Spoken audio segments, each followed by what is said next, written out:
goes on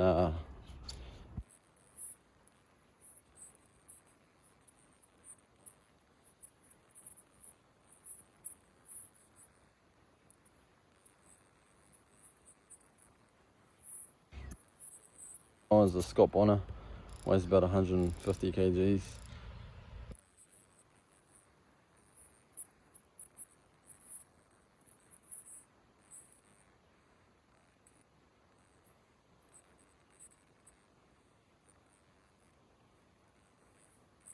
When the catcher gets full, so right now it's pretty empty. Oh, well, it's not empty, but there's not much of a catcher. But I'll be emptying it now. You don't want to get into too much debris in there, because obviously that just adds to the weight, and that can alter the cut you're getting, and it can give a variety of different cuts across the bowling green, because obviously the weight is lowering the blade. Even if it's ever so slightly, it's changing. So what we want on a bowling green is an even cut all over. We want a nice even playing surface. So with this real mower, a couple of things to keep in mind is obviously emptying the catcher every couple of runs. During the bowling season, during the heat of the season, when I'm cutting quite often, I can get away with just emptying it once or maybe twice across the whole green, because you're getting such a little amount of the plant off. Another thing to keep in mind is if you're getting debris coming out the sides, depending on the mower you're using, normally they have this a back roller tray in here, and this basically, you just pull this out. Normally there's a key there, but it kept coming off, so what you do is you pull this out and you just empty it every couple of runs, because this does tend to get a bit more full faster than the other one. Obviously it's a lot smaller, but it's also picking up anything that the big tray's leaving behind, or just debris that's coming under here as you mow, that gets onto the roller. So it basically keeps that back roller clean, just so you have a nice tidy cut and you're not leaving debris behind you as you go, grass behind you as you go. So the one thing I want to show in this video is, because it's such a sharp blade and a fine cut, you got to be careful just that when you're going over sensitive areas on your green, or whatever you're using your mower for. On this plant, meaning your Toto, we are cutting very short. In the peak of the season, we're cutting down to about 2 mils, 1.5, 2 mils. So got to bear in mind that is very low. So the plant's in a sensitive spot.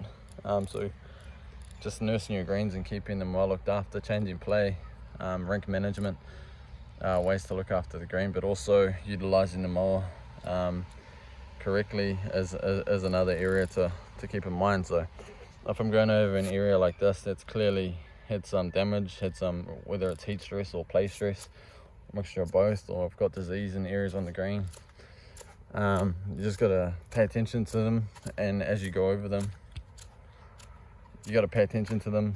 I'm not sure if that bit cut out.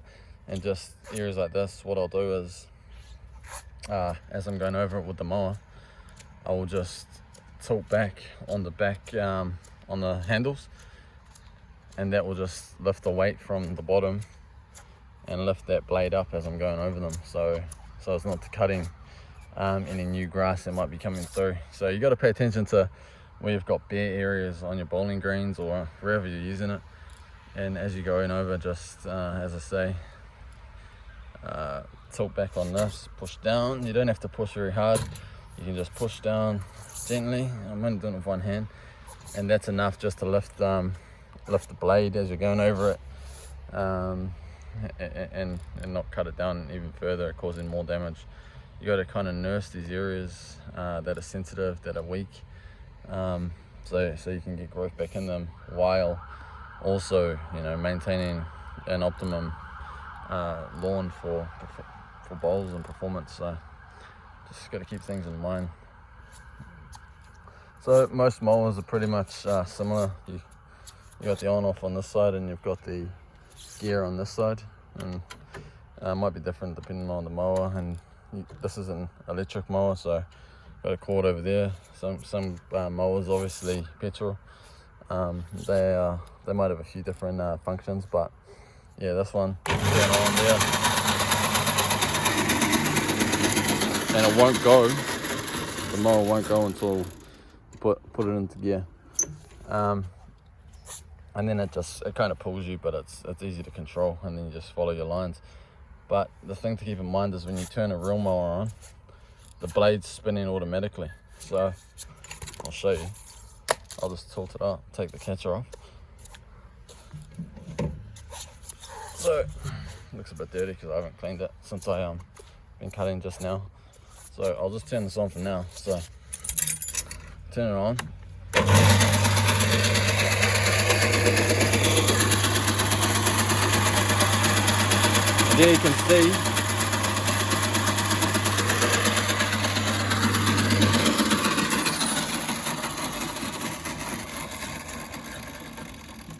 And there you can see that the blades are spinning as soon as you turn it on, and then the gear is just to make it go forward, and then pull it back to stop it.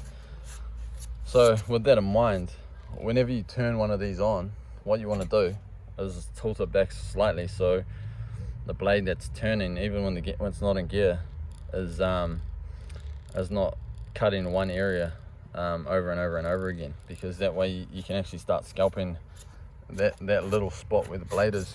Happens occasionally if you take your mind off the job. So you just got to keep that in mind. As soon as you turn a real mower on, tilt it back a little bit, and then put it into gear, and then you go down and you start your cut. You don't want to start your cut from it when it's even on the ground, because I mean, yeah, you just don't want to. You want to avoid scalping. And that's the same when you stop. So if you're stopping, lift it up, or if you get into the end of a turn, lift it up. Just push the handlebar back slightly. Take it out of gear. Do your turn as such. Get into position. Try and do a nice 3-point turn. You don't want to. You don't really want to be turning in one spot. So get a nice even turn going. I don't really have a tripod where I am, but I'll set up this camera so you can see what I mean with the cut of this area here, a few of these bare patches.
Guys, that's the end of this video. Better get this out of here because it's starting to drizzle.